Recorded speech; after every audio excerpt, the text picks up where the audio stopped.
So in terms of the secondary medical complications, some of the areas of research that we're looking at, so I mentioned pain, right? For many people, pain can be even more significant than the paralysis that goes along with the injury, which is strange to say.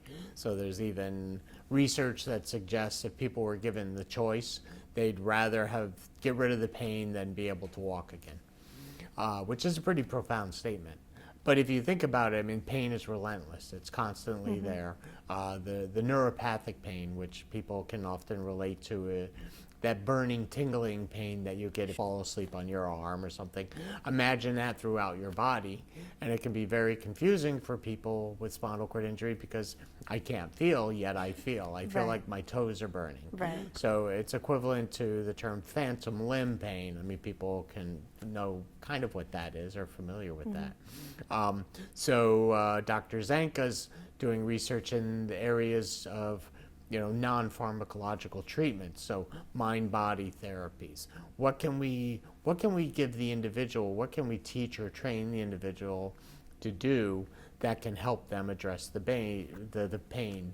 So one of the things she's been looking at is some mind-based therapies, cognitive behavioral therapy, meditation. So I'm doing a very basic overview of this, but she's looking at ways that the individual can try to address them. These are many of our studies are very early in the stages, so we haven't had a chance to truly understand or see their effectiveness.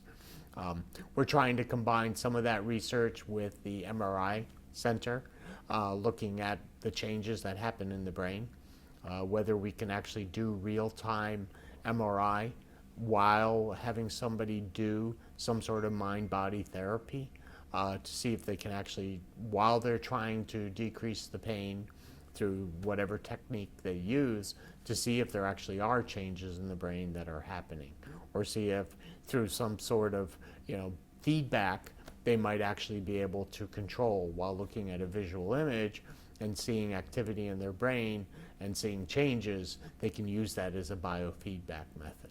So we're taking advantage of all the resources that we have here. One of my personal areas of interest is upper limb pain and overuse injuries. So people with spinal cord injury who use manual wheelchairs are pushing them throughout the day nonstop, right? Day in, day out. And over time, they can develop overuse injuries. So they're also reaching in environments that are designed for able-bodied people, so that can cause overuse, also transferring their body weight.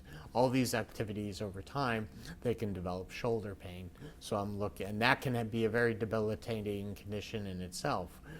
Because if you think about it, you have somebody who's totally reliant on their upper limbs, and now they're losing that function. So it's equivalent to having an injury of a higher neurological level. So you take these incredibly independent people, and now they're becoming more debilitated, and because of that, they become very depressed. And surgery is not necessarily a good option for them, because after surgery, you're supposed to rest your upper limb, but for somebody who's reliant on their upper limb, it's very difficult to do, and it puts an incredible strain on their loved one if they're providing assistance, so there's a lot of negative consequences because of that decreased function. So we're looking at non-operative treatments for management of shoulder pain. In the past, I've done some studies with acupuncture. I found that to be effective.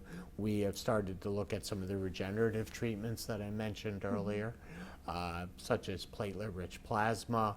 More recently, we've looked at what's termed autologous microfragmented adipose tissue, in which we harvest fat from people, which people usually have plenty to give, and it's their own fat, so people can't donate. I know a lot of people want to donate, but we take their fat and we process it and we break it down, and the idea is to isolate the tissues, remove some of the waste products, and then we inject that fat into the shoulder, into areas of damaged tendons, and The idea is it provides cushioning and supposed to theoretically provide this scaffolding, and within the fat itself maybe growth factors that encourage healing.